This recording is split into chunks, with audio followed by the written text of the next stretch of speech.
여러분, 지금 여러분들 가운데 혹시 인생의 흉년과 고난의 시간을 보내고 있다면 필요한 것은 다른 게 아니라 내 죄를 발견하는 겁니다.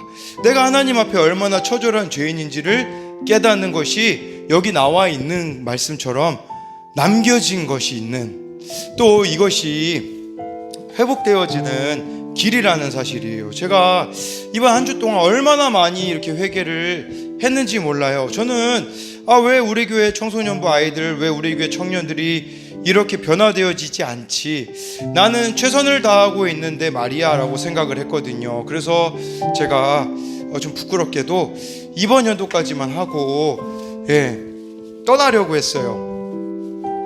그래서 이번 연도 최선을 다해 하나님 앞에 매달려보고, 그래도 안 되면 이제 나는 떠나야겠다. 그래서 막 산기도를 막 이렇게 막 4번씩이나 막 올라가서 하고 그랬는데, 문제는 제 열심이 바닥나 버리더라고요. 저는 제 열심으로 가리려고 했던 거예요. 아이들이 교회 안 나오는 것도 다른 열심을 내어서 가리려고 했어요. 그래서 제가 학교 앞에 그렇게 열심히 전도했던 거더라고요. 초등부 아이들 교회 안 나오는 거를 가리기 위하여 초등학교 앞에 전도를 하고 있던 것이고, 중고등학교 아이들이 교회 안 나오는 거를 가리기 위하여서 중고등학교 앞에서 전도하고 있었던 저의 모습이 있었더라고요. 근데 문제는 뭐냐면요, 그렇게 자기 합리화를 하는데도 메꿔지지 않아요. 뭐가 메꿔지지 않냐면, 더 이상 청소년들하고 청년들이 사랑스러워 보이지 않는 거예요. 그리고 왜 이렇게 나를 힘들게 하지라고만 생각하며 교회에 새로운 아이들이 와도, 오랜만에 아이들이 돌아와도 전혀 반갑지가 않더라고요. 저는 아이들에게 문제가 있는 줄 알았는데 아이들에게 문제가 있던 것이 아니라 저에게 문제가 있었던 거예요. 그러던 중에 목욕탕 세미나가 있다고 해서 그 교회 세미나를 다녀오게 되어서 제가 깨닫게 된 것은 제가 문제였고 제가 죄인이었다라는 거예요. 제가 죄인이라는 것을 못 깨달으니까 사람들이 그렇게 미워 보였던 것이고, 여러분도 지금 누군가가 미워 보이고 용서가 되어지지 않는다면 그들에게 문제가 있는 게 아니라 나에게 문제가 있다라는 것을 발견하셔야 돼요. 근데 이건 우리가 언제 발견하냐면요, 3차 흉년쯤 와야 정말 더 이상 나의 모든 힘이 고갈될 그때야. 제가 지금까지 얼마나 열심으로 많이 메꿨습니까? 전도가 잘못되었다라는 게 아니라 나의 이 부족함을 나의 열심으로 메꾸려고 한 이게 잘못이었다라는 거예요. 곰곰이 생각해 보니까요, 하나님은 제게 3차 흉년을 이미 보내셨더라고요. 1차 흉년은 3년 전에 고3 아이들 17명 중에 14명이 교회를 떠났을 때 그 대인기피증이 저에게 있을 그때가 첫 번째 흉년이었고요. 두 번째 흉년은 제가 가장 믿었고 사랑했던 아이들이 여러 가지로 무너졌을 때, 3차 흉년은 코로나 기간 가운데 아이들이 대부분 다 떠났을 때였거든요. 근데 저는 이 흉년을 제 열심으로 메꾸려고 했던 거예요. 내 힘으로, 내 의지로, 내 노력으로 그러다 보니까 이미 교만해져 있더라고요. 나는 코로나 기간에도 쉬지 않고 전도했고, 나는 산기도하며 다른 사람들을 위해서 기도한다. 이런 것들이 다 신앙적으로 보일지 모르나 사실은 하나님 없는 제 열심이었다라는 것을 깨닫게 되었어요.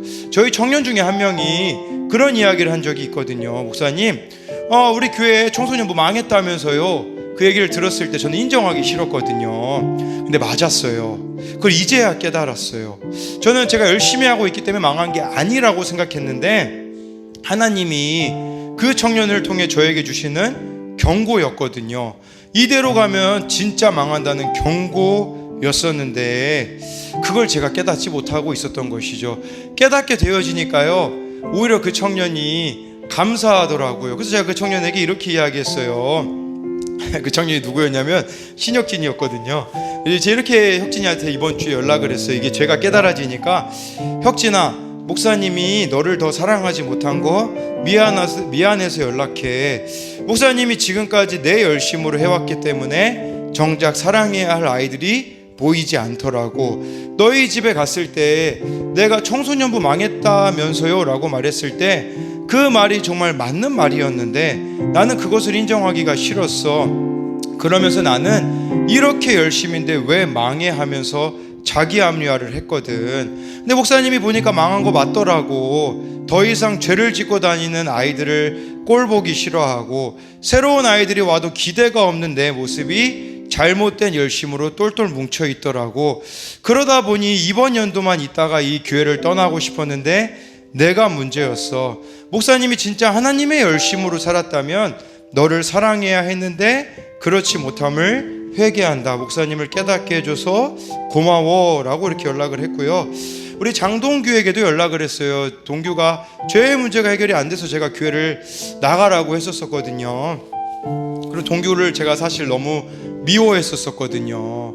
근데 우리 장동규에게 이렇게 연락을 했어요. 동규야, 목사님이 회개할 부분이 있어서 너에게 연락을 했어. 동규가 이곳에 있을 때 반복해서 죄를 짓는 모습이 목사님에게는 너무 불편했거든. 충분히 이야기도 해주고 참고 기회를 줬는데 변하지 않는 듯한 너의 모습을 참을 수 없어서 다른 곳에 가서 제대로 하라고 했던 것을 목사님이 회개해. 목사님에겐 잘못된 열심이 있었어. 그러다 보니까 죄를 짓는 사람들이 너무나 미웠고 싫었고 죄인들이 교회로 오는 것이 불편했거든. 그런데 그것을 내 노력으로 내 열심으로 메꾸려고 했단다. 나의 열심으로 하고 있기 때문에 사람이 변화되지 않는 것이었고 이런 내 죄를 요즘 보면서 얼마나 회개하고 있는지 모른단다. 그러면서 동규에게 내 힘으로 주님의 길을 따라가려고 했던 것임을 발견하고 회개하는 시간을 갖고 있어. 동규야, 내가 너에게 상처 준 것을 정말 미안하게 생각하고 있고 이제는 나의 열심이 아니라 하나님의 열심으로 늘 내 죄를 보며 회개하며 살아가도록 하마라고 이야기를 해주었거든요. 그러다 보니까 뭘 깨닫게 됐냐면요, 떠나간 아이들, 그게 아이들이 다 보이더라고요. 그 아이들을 하나님이 사실은 저한테 맡겨주셨는데 저는 그 아이들을 제 열심으로 하려고 하다 보니 다 떠나가 버린 거죠. 그걸 보니까 그냥 주님 앞에 서 있는 것 자체가 너무 부끄럽더라고요. 어떤 좀 망가진 아이가 있었거든요. 그 아이가 저한테 교회를 떠나기 전에 한 달 전이었었어요. 그런 얘기를 했었거든요. 목사님, 저 성경 공부하고 싶어요. 성경 가르쳐 주세요. 그렇게 얘기했거든요. 근데 그 아이 제가 성경을 가르치지 않았거든요. 그때 그 아이를 제가 성경을 가르쳤다면 그 아이가 지금 이곳에 함께 할 텐데, 우울함이 있는 아이들, 죄를 짓고 온 아이들이 많이 있는데 저는 그 아이들을 해결해 줄 수가 없었어요. 왜냐하면 제 열심이었기 때문에 안 되었던 것이거든요. 그러나 제가 이번 기회를 통해서 발견하게 되어진 것은 무엇이냐면 제 열심이 아니라 하나님의 열심으로 바꿔야겠다라는 생각이 드니 정말 바뀌더라고요.